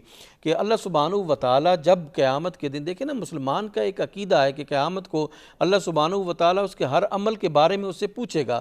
تو جب اللہ سبحانہ و تعالیٰ ایک مسلمان سے پوچھے گا کہ یہ رات جو تو نے گزاری تھی, تو یہ رات جو ہے وہ میری مخالفت میں, میری مخاصمت میں اور میرے حکم کی عدولی میں گزاری تھی, تو یہ تمہیں کس نے جو ہے وہ اجازت دی تھی کہ ایک امانت کو جو ہے تم نے غلط طریقے سے استعمال کیا اور خیانت کی ہے اس میں.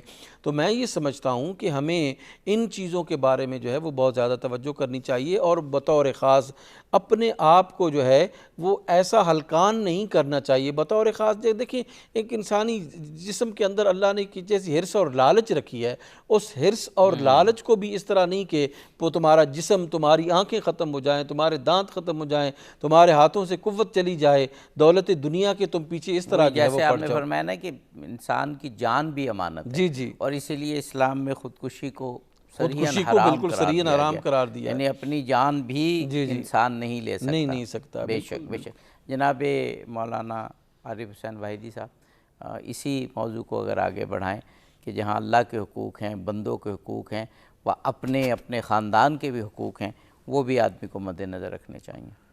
خاندان کے حوالے سے میں نے عرض کیا، صلہ رحمی اور بچوں کے حقوق کے حوالے سے بھی بات ہو گئی، والدین کے حقوق کے حوالے سے بات ہو گئی۔ میں سمجھتا ہوں جو اہم نقطہ آپ نے مفتی صاحب نے بیان فرمایا، انسان کے جو اپنے حقوق ہیں، وہ بھی دیکھیں وہ رسالت الحقوق کی آپ بات کر رہے ہیں، خود حضور اکرم صلی اللہ علیہ وسلم کے، جناب امیر المومنین علیہ الصلوۃ والسلام کے، اور باقی ائمہ اطہار کے جو فرامین ہیں، آگے انسان کے جو اعضاء و جوارح ہیں ان کے کیا حقوق ہیں انسان پہ۔ سب سے ایک جملہ میں اہم عرض کروں گا، اگر انسان اپنی معرفت حاصل کرے، اپنے آپ کو سمجھے۔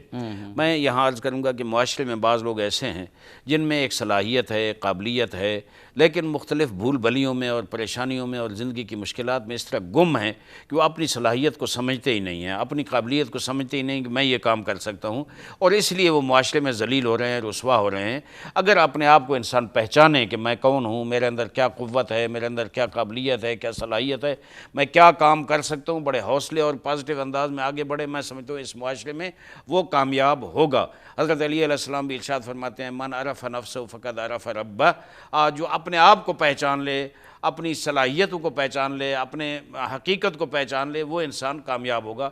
تو انسان پہ جہاں باقی حقوق ہیں وہاں یہ حق بھی ہے کہ اپنی قدر کرے، اپنی عزت کرے، اپنے آپ کو سمجھے اور اپنے آپ کو اس راستے پہ لگائے جو راستہ وہ سمجھتا ہے کہ یہ کامیابی کا۔ اچھا، ایک جو تصور ہے میں عرض کروں گا کہ تصور یہ ہے عام طور پہ معاشرے میں ہمیں اس کی اصلاح کرنے کی ضرورت ہے کہ یہ جو دین آیا ہے، یہ جو اسلام آیا ہے، یہ آخرت کے لیے ہے۔ نہیں، یہ غلط تصور ہے۔ جہاں ہم اسلام کو اور قرآن کو کہتے ہیں کہ آئین زندگی ہے، سسٹم ہے، بشریت ہے، وہ ہماری دنیا کو آباد کرنے کے لیے آیا ہے۔ آخرت تو اس دنیا پہ ڈیپینڈ کرتی ہے، مزرعۃ الدنیا مزرعۃ الآخرۃ، دنیا آخرت کی کھیتی ہے۔ میں اپنی دنیا کو آباد کروں گا اسلام کے مطابق اور آئین زندگی کے مطابق تو میری آخرت آباد ہوگی۔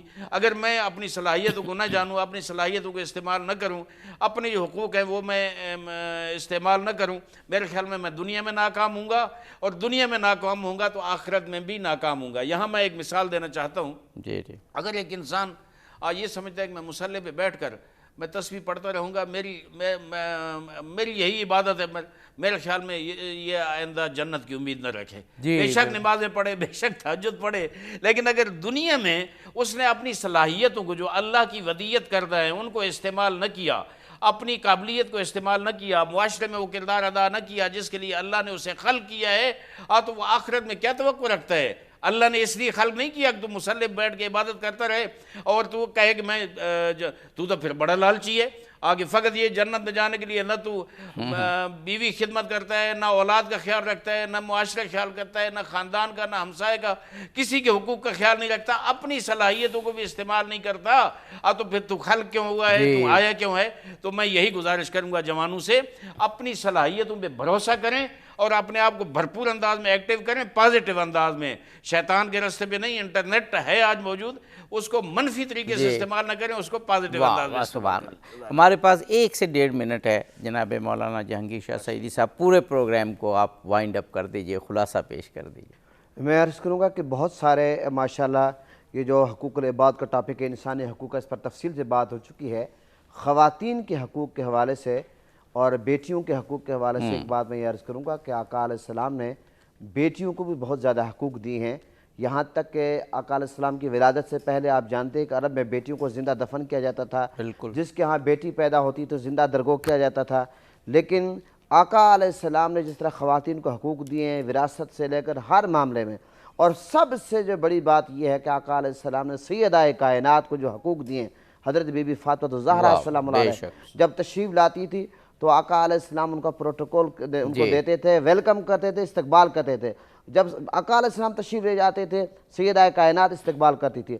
پھر جب میرے آقا کہیں تشریف لے جاتے تھے سب سے آخر میں سیدہ کائنات سے ملتے تھے. جب واپس آتے تھے سب سے سیدہ کائنات سے ملتے تھے. یہ روایت بیان کر کے کائنات کو جو آقا علیہ السلام نے پروٹوکول دیا، محبت دی، پیار دیا، تو ہماری ماؤں بہنوں کو سیدہ کائنات کی زندگی کو پڑھنا چاہیے، نہ کہ 8 اور مارچ اسی میں خواتین کی تکریم ہے. بہت شکر گزار ہوں علماء کرام کا، بہت خوبصورت باتیں ہوئیں. خدا کرے کہ انسانی حقوق کے حوالے سے، انسان کی کرامت کے حوالے سے، خود انسان کی اپنے نفس کی عزت کے حوالے سے ہم ان تعلیمات کو اپنائیں، انفرادی طور پر بھی ترقی کریں اور معاشرہ بھی رشد و ارتقاء کرے. اظہر علی عابدی کو آج کے سچ سویرا سے اجازت دیجیے. فی امان اللہ.